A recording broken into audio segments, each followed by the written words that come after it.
Baik, teman-teman, kita berjumpa lagi. Yaitu saya mau mempromosikan juga memberikan penjelasan tentang betapa besar tanggung jawabnya seorang nakoda bersama semua jajaran ya top manajemen, juga perwira senior, perwira muda, anak buah, semua ya fungsional di kapal masing-masing. Baik, nautika departemen atau dek departemen, juga engine departemen atau teknik departemen, dan bergabung juga bagian steward departemen ya. Ini kapal ini kalau sudah oleng dan lashingnya tidak bagus, tidak kuat, tidak kencang, bisa terjadi kontainer-kontainer jumlahnya ribuan ini bisa lepas. Kalau sudah lepas, pada saat menghantam ombak besar, maka akan terjadi oleng yang luar biasa dan tidak terselamatkan. Dan ini sudah banyak sekali kejadian tentang kapal-kapal kontainer, kalau dulu kapal log, ya, yang muat log-log besar itu terbalik karena lashingnya kurang, ya, karena muatan itu bergoyang, muatan tidak boleh bergoyang, ya. Jadi ini perusahaan besar, Mars Line, yang sangat terkenal, itu pun bisa terjadi musibah. Jadi kecelakaan-kecelakaan yang terjadi di kapal ini sangat banyak, baik oleh karena muatan, oleh kapal itu sendiri. Jadi sungguh naif kalau kita negara bahari, negara maritim, tidak memperhatikan para pekerja keras. ILO sendiri mengatakan pekerja keras yang harus diperhatikan, langkah-langkah dan semua apa ini kita lihat ternyata ya. Ini semuanya peti kemas yang jumlahnya banyak dan bisa suatu-suatu terbalik. Tuh. Mari kita lanjutkan lagi. Nah, jumlahnya ini ada sangat banyak terhingga. Dan peti kemas ini hanya dalam waktu beberapa jam aja. Kru kapal bisa bertanggung jawab waktu membongkar muat peti kemas dalam waktu yang kurang dari 1 hari. Ya, terus terang anak saya yang nomor 4 itu dulu praktek di kapal peti kemas ini hanya 14.000 ton, ya, cukup besar. Tapi di pelabuhan hanya 6 jam, 7 jam berangkat lagi. Seorang molen satu malah nggak bisa pulang ke rumah ya, kalau hanya berapa jam saja. Ini perlu diperhatikan. Untuk siapa? Kontainer ini kalau kita yang tinggal di Jakarta Utara pasti kenal. Jalan-jalan macet karena kontainer ya. Yaitu untuk memenuhi kebutuhan orang-orang darat yang jumlahnya tak terhingga, sehingga jalan mau ke STEP aja kalau macet sampai 1-2 jam. Kalau nggak macet saya 4 jam sampai ke sana. Nah ini perlu diperhatikan ya. Dari mana maksudnya kontainer-kontainer melayani kebutuhan orang-orang yang di darat, bukan kebutuhan orang-orang yang di laut. Kita adalah sebagai pekerja keras menurut ILO, saya kira tidak berlebihan ya. Jadi inilah yang perlu diperjuangkan. Bagaimana semangat kalau salarinya tidak seimbang ya, terutama kapal-kapal yang di dalam negeri. Yang di luar negeri sudah memiliki standar upah minim internasional, bahkan bukan minim lagi ya, ditawarkan di beberapa kebutuhan kru kapal yang maksimal. Ini teman-teman yang di laut, terutama di kapal kontainer, harus berbangga diri ya. Kita sudah melayani saudara-saudara kita yang ada di darat. Dulu saya di tanker bangga ya, di pelabuhan loading hanya 20 jam, di pelabuhan bongkar bisa sampai 40 jam. Tetapi tidak ada apa-apanya dibandingkan kapal-kapal kontainer ini yang di pelabuhan hanya 8 jam, 10 jam, kemudian dengan muatan penuh seperti ini. Nah, karena sistem bongkar muatnya itu coba ya, tangan-tangan kren-kren ini, waduh ya, satu kapal bisa 6 kren langsung dalam waktu tepat selesai. Bahkan clear in clear dan out clear-nya sangat cepat. Saya kagum sekali dengan kapal kontainer. Baik ya, ingin pengantar tadi untuk memberikan membuka mindset teman-teman yang di laut, di kapal, di seluruh Indonesia, juga teman-teman yang ada di darat, ya, khususnya yang negara marine, negara maritim, negara bahari, tapi tidak peduli dengan kapal. Ya. Sudah 15 tahun ini UMR pelaut tidak disentuh ya. Ya, mungkin disentuh tapi tidak diproses. Baik teman-teman seprofesi maritim di darat, yang di kapal, dan semuanya ya, kami ingin menyapa semua satu persatu, tapi ya cukup terwakili untuk semua pelaut di seluruh dunia, pelaut Indonesia di seluruh dunia yang sangat kami banggakan. Mari kita masuk ke pembahasan yang berikut, kedua ya, ketiga. Ini ada 6 channel yang akan saya kupas, saya bahas. Ya, dan kita harus mengenal lebih dahulu siapakah ILO, apakah itu MLC, supaya teman-teman yang di laut juga terbuka, berjiwa besar menanggapi ILO dan MLC. Kemudian pada channel yang terakhir 6 saya akan buat satu kajian mengenai UMR pelaut kita, ya, yang berdasarkan pengalaman kami dan surat-surat dari para perwira siswa. Baiklah ya, kita mulai saja. Selamat pagi, selamat siang, selamat sore dimanapun teman-teman pelaut berada. Assalamualaikum warahmatullahi wabarakatuh. Salam sehat sejahtera. Mohon izin saya memperkenalkan diri sebagai Marine Chief Engineer, Marine Specialist, Marine Surveyor, juga dosen pelayaran penulis buku ajar maritim, bahkan terbanyak di Indonesia. Oke, perlu disimak teman-teman semua yang ada di laut maupun di darat, semua para pejabat yang berbicara tentang kapal. ILO sendiri menyadari bahwa pelaut adalah pekerja keras, ya, yang memiliki karakter dan sifat pekerjaan yang berbeda dengan industri sektor lain, misal di darat dan ataupun di kantor. Ini jelas ya, bukan kita membanding-bandingkan, enggak. Dalam keadaan sakit kalau dinas jaga ya asal masih bisa makan dan jalan, tetap jalan. Dalam keadaan muntah-muntah kuning pun waktunya dinas jaga tetap jaga, enggak ada bermanja-manja ria. Enggak ada ya. Pelaut ini sudah meninggalkan anak istri, keluarga, dalam keadaan sakit, dalam keadaan badan kurang sehat, tetap bekerja. Ya, siapa lagi? Apalagi kalau keadaan emergensi. Di tengah laut pun diombang-ambingkan dengan badai laut ya, kita tetap bekerja. Di atas, di anjungan, para mualim, para jurumudi dalam keadaan mabuk yang besar, semakin ke atas, olengnya itu semakin besar. Kalau untuk orang mesin, di kamar mesin, olengnya sedikit, tapi bau uap oli, uap minyak itu membuat mabuk kita. Saya kira nggak berlebihan 26 tahun saya berlayar dan mengarungi Pasifik dan juga lautan India. Itu lautan India ombaknya nggak pernah surut. Kalau di Pasifik itu saya punya, kita bisa berlindung di balik pulau-pulau ya. Ini tantangan alam yang tidak pernah dialami oleh teman-teman yang di darat dan di kantor. Ya, kantor masih full AC.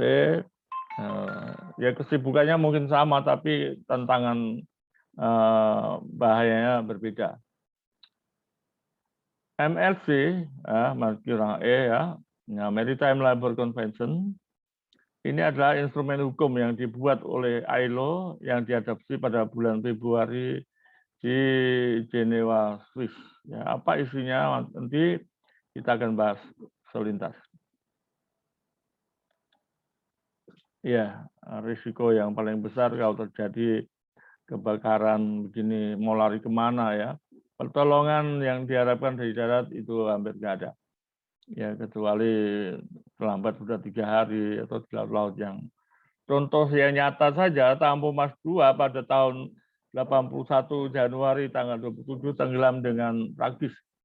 Ya, kami dari Filipina, dari Batangas masuk Surabaya tanggal 24 Januari, tanggal 25 berita terbakarnya Tampu Mas di bawah Pulau Masalembo. Itu selama 3 hari 2 malam pertolongannya tidak maksimal, sehingga 350 orang meninggal kan dunia ya. Penumpang-penumpang yang tidak tahu apa-apa, yang sudah pasrah total di atas kapal, ya. Tetapi saksi mata dan saksi hidup mengatakan lebih dari 2 kali lipat sesuai dengan daftar penumpang ya. Ini tahun 81 itu masih semeraut ya. Sekarang pun juga masih crowded, penumpang-penumpangnya susah diatur karena tidak memiliki disiplin berlayar. Jadi yang tidak terdaftar pun masih banyak.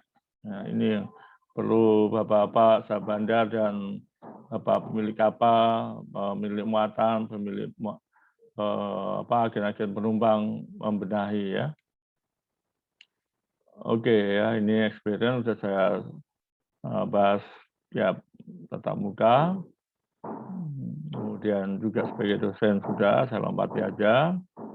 Tapi di sini tetap kami banggakan Ibu kandung profesi ya, Akademi Pelayaran Niaga Indonesia yang ada di Semarang, kemudian Sekolah Tinggi Ilmu Pelayaran di Jakarta yang membentuk saya 1 tahun di asrama, mengikuti 2 ijazah AMKB dan Stratabi. Ya, untungnya kami sangat bersyukur karena ibadah kami sekolah profesi ini mendapat anugerah scholarship atau beasiswa ya. Waktu mengambil S2-nya atau Master Marine Engineer juga mendapatkan beasiswa. Ya ini sebetulnya bukan untuk sombong karena tidak pernah mimpi saya minta diberi beasiswa, tapi untuk memotivasi teman-teman semua yang masih berjuang, terutama yang masih muda-muda, bekerjalah dengan sungguh-sungguh tanpa pamrih, karena suatu saat perusahaan juga akan melihat, akan yang lebih tahu lagi yang Maha Kuasa, pasti memperhatikan prestasi dan cita-cita Anda semua. Tidak pernah bermimpi saya membuat buku ya, paling tidak ada 12 judul buku. Ini dibuat setelah saya di darat, anehnya ya. Di laut sebagai chief engineer 11 tahun, waktunya sangat banyak, siang malam, tetapi tidak pernah tersirat membuat buku. Tapi ketika di darat, tahun 2001 saya melihat teman-teman yang mengambil ATT 5, pastis ATT 5 atau yang dasar sekali, perwira dasar, itu ada yang umurnya 40, 50, waduh ya, masih berjuang ingin mendapatkan kenaikan pangkat, kenaikan gaji, ya karena kalau mengandalkan oiler aja, walaupun 20 tahun ya gajinya segitu-gitu aja. Bahkan yang berita sampai sekarang masih ada gajinya di bawah UMR. Sangat naif ya. Persyaratannya sudah jelas 10 persyaratan di luar KTP dan KK ya. Saya bukan untuk membandingkan, tapi itu memang harus kelihatan. Jadi untuk UMR di DKI saja ya butuh KTP dan fotokopi. Ini saya sampaikan di Komisi 5 DPR. Tetapi untuk anak buah kapal yang berjuang mati-matian ya itu minimal 10 sertifikat standar internasional ya, bukan standar regional, bukan standar DKI, bukan standar Indonesia, tapi internasional. Di seluruhnya menjadi anggota resmi IMO yang di bawah PBB ya, Badan Dunia yang terbesar di dunia karena semua pelaut harus menjadi anggotanya online. Kurang satu sertifikat tidak diterima. Ini tolong Bapak Menteri, Bapak Presiden sekalipun ya, saya beranikan diri ya, bukan apa-apa, mungkin karena saya anak kolong juga, berani menyampaikan kepada pemerintah, pada DPR, pada badan legislatif maupun eksekutif dan yudikatif ya, tolong bersama-sama, kita negara maritim, bukan negara satu benua, tapi negara maritim yang semuanya membutuhkan. Tentu para pejabat, para pemilik kapal juga akan meningkat. Ya. Di perusahaan saya setelah dari perusahaan pertama, perusahaan kedua itu pernah saya ambil kesimpulan beliau-beliau senang mempunyai anak buah gajinya besar, tetapi harus konsekuen dan harus kontribusi yang baik sehingga diberlakukan KPI, Key Performance Indicator. Setiap 6 bulan saya harus membuat laporan seberapa banyak penghasilan produktivitas kita, pekerjaan yang sudah diselesaikan. Ya syukur saya bisa menyelesaikan di atas 85% dan tentunya ada penghargaan. Jadi tidak berlebihan.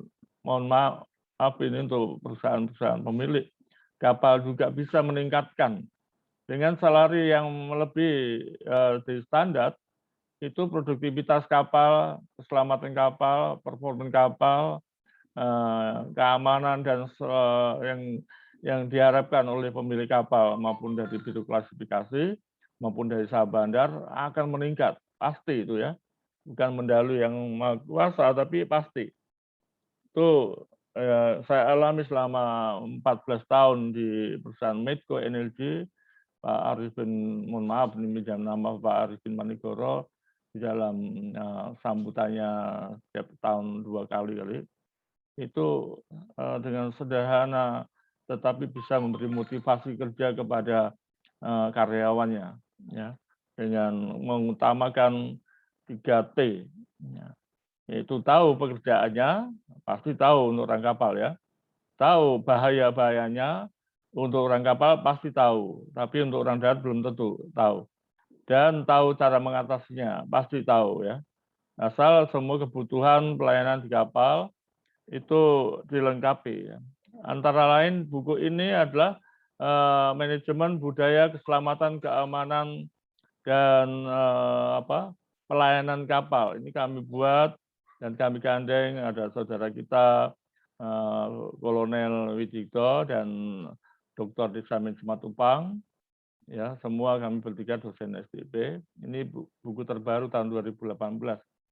Itu banyak regulasi-regulasi yang kita terapkan. Ya, mohon maaf sebesar-besarnya saya tidak emosi, tidak lain-lain, hanya ingin menyampaikan kebenaran teman-teman kita yang masih ada di laut. Ya, saya sendiri sudah berumur 67 tahun, tentu tidak lama lagi. Tetapi generasi maritim kita ini perlu diperhatikan dari sekarang ya. Nah, Bimbo anggota DPR yang sudah menerima dari surat IKPPNI ya, dan dari Kementerian Perhubungan juga mendukung semua pekerja laut yang mempertahankan aset negara ratusan miliar bahkan triliun. Nah, ini sumbangsi kami dengan buku-buku ini. Baik ya, kata Sekjen Kementerian Perhubungan ini sudah kami kupas. Tetapi pelaut-pelaut sudah meningkat dengan PK07 BPSDM 2016 ya. Kami rasakan betul baik di STIP maupun di BPTKIP sudah betul-betul sangat memperhatikan peningkatan-peningkatan atau bahasa pemerintah ada Badan Pengembangan Sumber Daya Manusia. Nah, ini ya, kurikulum program pendidikan dan pelatihan, pembentukan dan peningkatan. Kata peningkatan tentu mengharapkan pengembangan juga kompetensi ya. Jadi di bidang pelayaran tentunya tidak hanya untuk orang kapal saja ya orang-orang yang pejabat-pejabat yang berbicara tentang kapal, tentang maritim, tentang pelayaran harus meningkat kinerjanya dan perhatiannya kepada objeknya yaitu atau subjeknya yang ada di kapal. Baik, ini kebanggaan kami juga karena sudah memberikan kata pengantar yang sangat bagus kepada 17 buku yang terbit dari gabungan dosen-dosen 7 diklat pelayaran di Jakarta, ditambah 1 di Cirebon. Kemudian diberi kata sambutan untuk memotivasi. Saya harapkan teman-teman di seluruh Indonesia kalau membaca buku, ya sebaik-baiknya baca dulu kata pengantar dan pendahuluan, sehingga halaman-halaman berikutnya itu bisa dicerna dengan mudah. Jangan langsung di tengah-tengah atau belakang halaman, tapi simak dulu kata pengantar oleh siapa dan kata pendahuluan dari penulis, tujuan dari isi buku itu. Ya, ini pesan ini perlu kami sampaikan supaya peningkatan pengembangan itu terjadi. Kalau langsung tengah-tengah buka bab 11 atau 10 mendapat benturan, tentu apalagi kata-kata yang kurang menarik, itu membuat para pembaca kurang berminat ya. Jadi tahulah misi, visi, tujuan itu dibaca ada di kata pengantar dan pendahuluan. Ini pesan dari kami, saya sebagai penulis buku ya terus terang aja dengan rekor muri itu menjadi beban. Dimanapun berada saya menyampaikan pesan dari buku-buku ajar yang ditulis oleh beberapa dosen. Di STP ada 9 dosen yang menulis buku tersebut, juga dari 7 perguruan tinggi ya, baik negeri maupun swasta. Ya leadernya tentu STIP ya, Sekolah Tinggi Pelayaran Negeri. Tapi yang swasta pun bergabung menulis buku. Ada 40 buku, 40 judul buku yang kami distribusikan. Ya kalau teknik kebetulan saya yang menulis. Ini satu pemberitahuan kalau Bapak Sasono, Bapak Dr. Insinyur Joko Sasono ini, sekali waktu mewakili Bapak Menteri dalam wisuda kelas 1. Kelas 1 itu atau balok 4 semua, nautika, ahli nautika tingkat 1, ahli teknika tingkat 1, atau gelarnya disebut Master Mariner dan Master Marine Engineer, itu dengan baju navy blue, baju kebesaran pelaut dunia, bukan Indonesia saja ya, seluruh dunia. Itu dengan balok kalau Pak Menteri 9, ya. Jadi ada 4 tambah 1. Kalau saya sendiri ada 6. Kalau Bapak Dr. Insinyur Joko Sasono ini baloknya 8. Ya, untuk Pak Dirjen yang sudah senior juga 8. Kalau yang masih junior ya 7 ya. Masuk kepala BPSDM. Ini telah berkenan memberikan support. Saya sejak tahun 2008 mendampingi Bapak Menteri Perhubungan ketika memberikan wisuda ya, mulai Bapak Sofian Jalil, kemudian Freddy Numbere, kemudian Emang Daan, dan kemudian Yonan, Bapak Yonan ya. Jadi ada setahun 3 kali ya, selama 10 tahun saya hitung, kira-kira 30 kali mendampingi. Tentu pesan-pesan beliau itu para Bapak Menteri kita yang kami hormati, itu nempel di benak kita para dosen khususnya. Kalau para pasisnya mungkin lagi bersenang ria, kita sampaikan kembali amanah dari Bapak Menteri maupun Bapak dari Sekjen maupun Dirjen untuk dilaksanakan kepada adik-adik kita yang masih berjuang di laut. Baik, ini kita sudah berkali-kali saya sampaikan bahwa kapal harus layak laut, ya. Dalam keadaan cuaca aman itu tidak ada kapal namanya kebakaran, kandas, dan lain-lain. Ada. Pasti ada sebab lain ya, kecuali penyebab nakoda dan anak buah, ada sebab lain. Itu yang perlu kita telusuri. Ya, pemilik kapal, bidang klasifikasi, kepala otoritas, pemilik muatan, yang notabene semuanya ada di darat ya. Ya tentu kita nggak bilang bagaimana sesantainya mereka, beliau. Tetap sesibuk-sibuknya adalah kita ya, nakoda dan semua kru kapal. Karena apa? Kita bekerja di atas pekerjaan. Tidak mungkin planning tidak jalan, tidak mungkin organisasi nggak jalan, tidak mungkin actuating tidak berjalan, tidak mungkin controlling nggak berjalan. Semua non-stop 24 jam kali ya jumlah hari yang dijalani. Jadi harapan kami UMR yang akan kita bahas di channel berikutnya sampai ke 6, ya mudah-mudahan dapat dipahami dengan baik. Ini perjuangan dari Ketua IKPPNI Ini Ketua, ini saya sendiri, juga ada ibu-ibu juga ya berjuang untuk menempati ya, posisinya masing-masing. Baik, teman-teman dan para sahabat, para ya, yang bergerak di bidang maritim, ada 52 semua anggota IKPPNI dengan balok 4. Ya, ini yang berdiri adalah Ketua IKPNI yang mengatur bahasa. Saya ada di samping ya paling kiri dan saya minta untuk berbicara paling akhir. Ya, beliau-beliau berbicara tentang regulasi dan hukum. Saya berbicara tentang STCW. Ya, saya mengalami sebelum ada STCW 78 saya sudah berlayar ya tahun 74, 75, 6, 77, 78 pun STCW baru lahir. Itu peningkatan, tapi mental yang sebelum ada STCW ini luar biasa. Dengan ijazah laut yang rendah pun siap untuk menghadapi badai, gelombang, dan ombak ya. Dan ini kami lakukan dan saya mengingatkan kembali karena saya mewakili seorang dosen. Jadi waktu berbicara tidak cukup diberi waktu setengah jam. Akhirnya saya diingatkan oleh Pak Ketua, sudah habis waktunya Pak Yusak. Iya, baik. Siap, minta tambah 5 menit lagi. Tanpa melihat komandan lagi bicara selanjutnya. 5 menit sudah habis, waktunya diingatkan lagi, Pak Yusak sudah habis, tepat ya.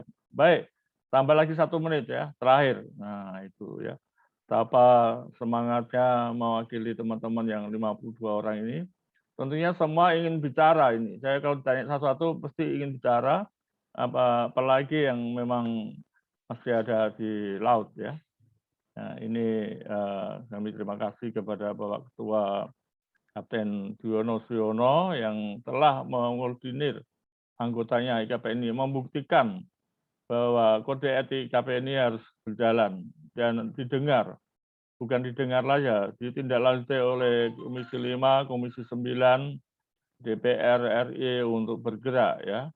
Nah, itu pahalanya besar sekali kalau bisa meloloskan karena kebijaksanaan itu wewenangnya ada di DPR dan Kementerian Perhubungan, Kementerian Tenaga Kerja. Nah, kalau Bapak Presiden tinggal keputusannya aja ya. Baik, kita lanjutkan lagi. Wah, ini menyurahkan sudah saya bahas ya. Tapi kenyataan sampai sekarang saya lihat ada pertumbuhan yang bagus di Kementerian Perhubungan. Setiap mutasi-mutasi bertambah tokoh-tokoh atau pakar-pakar master marine dan master marine engineer, jadi pejabat-pejabat yang di pos-pos strategis sudah mulai bergerak ditangani oleh orang-orang maritim. Nah, kata-kata ini tidak enak didengar ya. Pada saat ini yang menempati posisi pejabat strategis maritim banyak yang tidak profesional ya. Orang dulu mengatakan orang ditempatkan di tempat yang benar ya. Sampai lupa saya, the mind right and the place ya, the right place. Dan tidak memiliki disiplin ilmu kemaritiman. Bagaimana mau membenahi Indonesia negara maritim atau negara bahari? Yang tidak enak lagi ada kata-kata bukan negara maritim, bukan negara bahari, tapi kita negara kepulauan atau negara kepulauan aja yang kita banggakan ya. Dan kita harus bangga mulai zaman Majapahit, dari zaman yang menyatukan Nusantara dan sampai sekarang jiwa bahari kita tidak pernah gentar. Saat ini juga kami sampaikan tanggal 13 Oktober itu hari ulang tahun yang ke-100 Sekolah Pelayaran di Ujung Pandang. Ya, di sana tentu paling banyak dari keluarga Bugis Makassar yang menjadi pionir-pionir atau pejuang-pejuang yang menjelajahi seluruh Indonesia. Pada saat ini Kementerian Budaya, Dinas Kebudayaan sedang mengembangkan sejarah-sejarah Tempo dulu. Tentu tentang bahari menyinggung saudara-saudara kita dari Bugis Makassar tidak bisa dipungkiri karena beliau telah menjajah ke seluruh Indonesia, bahkan sampai ke Madagaskar, ya. Itu kebanggaan kita. Untuk kebanggaan itu jangan dibandingkan dengan gaji kita yang di bawah UMR DKI. Ya harus lebih tinggi, ya. Jadi pada channel ke-6 kami akan bahas yang lebih detail lagi. Ya, ini teman-teman semua bisa lihat betapa perjuangan ya orang jelek ini yang tidak ada apa-apanya, ya. Seorang anak kolong bisa bicara di depan dengan tambahan waktu 5 menit, tambah lagi 1 menit, ya, untuk demi kebanggaan kita.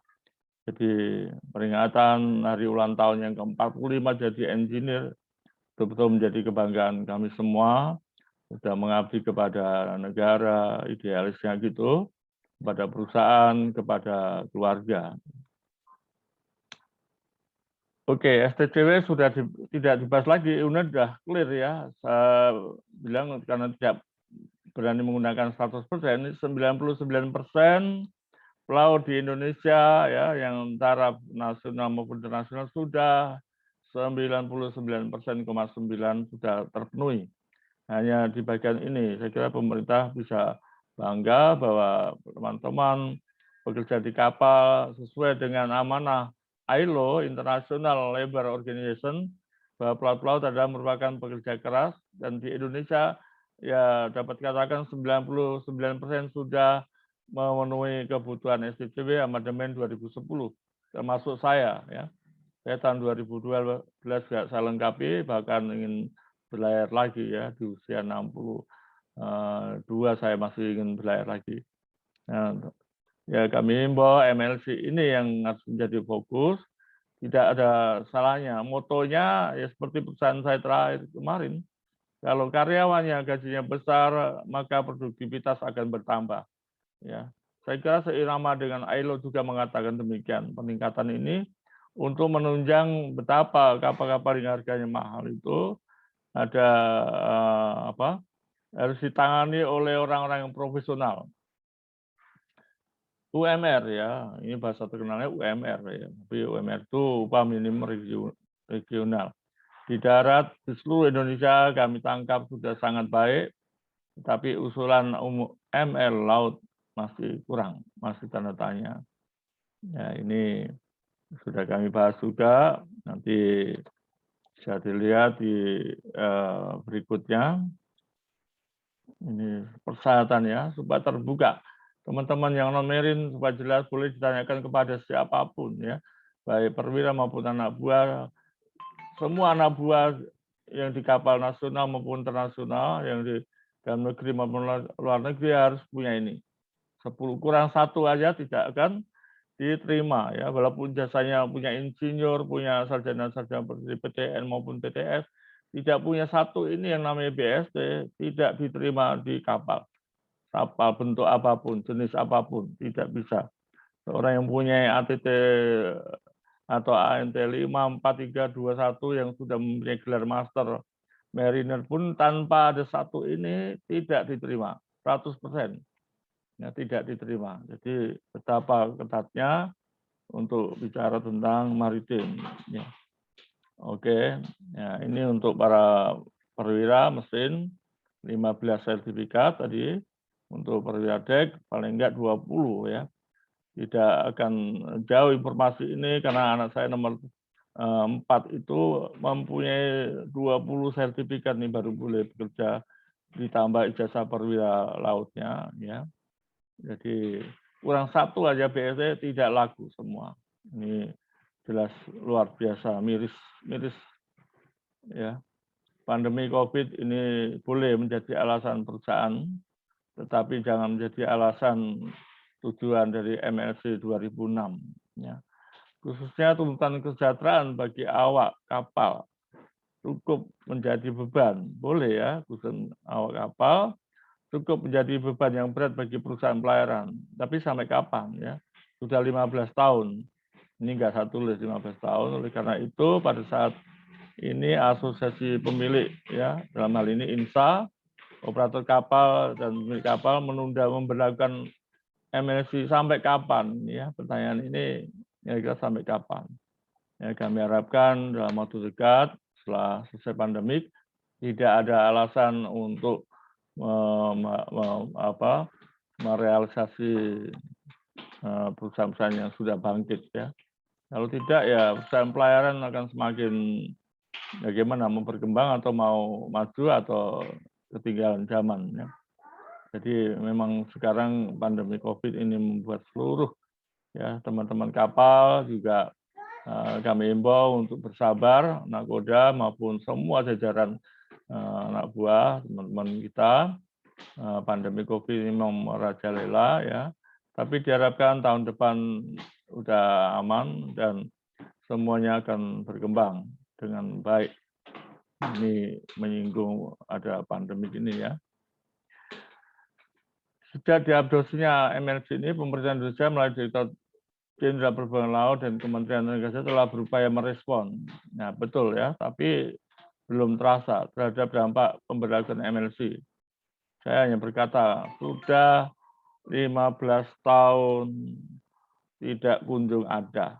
Ya, tolong dijawab ini buat pejabat pemerintah maupun yang lain-lain ya yang terkait, ini penting, sangat penting. Kita akan masuk negara maju seperti yang disuarakan oleh para pejabat tinggi tahun 2030, ada yang tahun 2045. Paling enggak sebelum tahun 2030 ini sudah terjadi standar pelaut Indonesia sudah ada ya. Kalau dilihat ya 5 tahun lagi udah 20 tahun ya, rasanya nggak enak banget ya. Ini ada tuntutan yang ada sekarang ini apa ya, mari kita lihat pada MLC 2006. Ini bisa dibaca ulang buat teman-teman yang peduli tentang bahari atau tidak sama sekali bicara tentang ini ya. Ini kami tulis dari informasi baik dari Google maupun dari internet ya untuk mencapai bahasa-bahasa yang sopan, bahasa-bahasa yang baik. MLC 2006 ini adalah sebagai Civil Bill of Rights. Ya, ini kata-kata orang-orang mana yang berpikir maju. Mengingat pentingnya MLC, ini kita bisa lihat untuk prosesnya direalisasi untuk menghindari masalah-masalah yang lebih besar lagi. Ya, jangan sampai kita nanti tahun depan lah paling enggak sudah mulai diproses yang baik. Ya, dengan harapan pelaut kita ada satu berita yang ada ya. Kalau 15 tahun enggak dengar berita yang positif, bagaimana mau berpikir positif? Ini di tengah-tengah di gedung DPR kita bisa melihat Bapak Anton Siombing, ya, Kapten Anton Siombing sendirian berbicara tentang maritim yang pernah dialami. Nah, yang lain-lainnya yang lebih dari 600 anggota tidak. Bahkan kalau ingat aja mungkin ya. Nah, jadi Bapak Anton Siombing ini saya sendiri, ini juga Kapten Jenderal ini juga bergerak aktif di dalam media maritim dan menyuarakan suara-suara maritim dengan melalui media. Ini Bapak Anton Siombing, mantan promotor, ini Pak Ketua ya, ini Sekjen IKVPNI. Dan ini adalah pembicara-pembicara yang bersama kami, 1, 2, 3, 4, 5 ya. Jadi ya kami harapkan sudah 3 tahun ini ada kemajuan.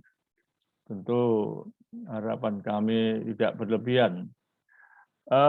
Bapak-bapak dan teman-teman semua, inilah kita bisa membuktikan bahwa pemerintah dan DPR RI sepakat telah setuju pengesahan Maritim Labor Convention atau Kementerian Tenaga Kerja Maritim ini harus mempelajari dengan sungguh-sungguh. Sudah 10 tahun lebih ya, dari Februari 2006, kemudian tahun 2016 bulan 9 tahun tanggal 8 itu pejabat dari Kementerian Tenaga Kerja sudah menandatangani bersama anggota DPR. Ya, kita harus optimis teman-teman yang di laut Kami juga hanya sekedar mengimbau saja, tidak bisa berbuat lebih. Bersabarlah dan berdoa, mudah-mudahan dari Kementerian Perhubungan dan Kementerian Tenaga Kerja dan DPR bisa bekerja sama betul-betul membuat kejutan bahwa kita adalah negara ya bahari yang kuat. Ya, silakan yang mau berpikir positif, silakan yang negatif harus ada solusinya. Kalau positif semuanya baik dan ada waktu setengah menit untuk melihat seseorang yang berpikir. Baik, teman-teman semuanya ya yang kami banggakan, sekali bersabar dan berdoa. Dan HUT ke-45 ini memberikan motivasi selama 45 tahun saya 45 tahun lebih berbicara tentang engineer, tentang ya khusus engineer dan umumnya tentang kapal secara keseluruhan, baik nautika maupun teknika, baik dek maupun mesin. Dukungan Anda sangat berarti. Silakan klik tombol tekan tombol subscribe dan tanda like ya bila ingin berbagi pada pengalaman teman. Untuk taruna khususnya ya tadi saya pagi mengajar taruna supaya berbagi dengan kelas lain yang satu angkatan baik dari STP maupun taruna swasta lainnya dan taruna negeri lainnya ya silakan ya untuk pelajaran mesin penggerak utama kapal yaitu UAP mesin penggerak utama turbin uap, turbin gas, dan manajemen. Ya, manajemen ini sangat memberikan motivasi kepada semua dek maupun mesin. Jadi bisa dipelajari oleh teman-teman nautika, teknika, bahkan KLK yang duduk di perusahaan pelayaran. Itu sebaik-baiknya teman-teman dari KLK jurusannya adalah membenahi teman-teman kita bukan non-marine yang ada di perusahaan pelayaran dan perusahaan-perusahaan yang terkait dengan pelayaran. Terima kasih. Kami ucapkan salam sehat, semangat, sukses selalu untuk Anda. Sekali lagi untuk Anda, bukan untuk saya. Wassalamualaikum warahmatullahi wabarakatuh. Terima kasih. Sampai jumpa di sesi ketiga tentang MLC. Terima kasih. Sampai berjumpa kembali.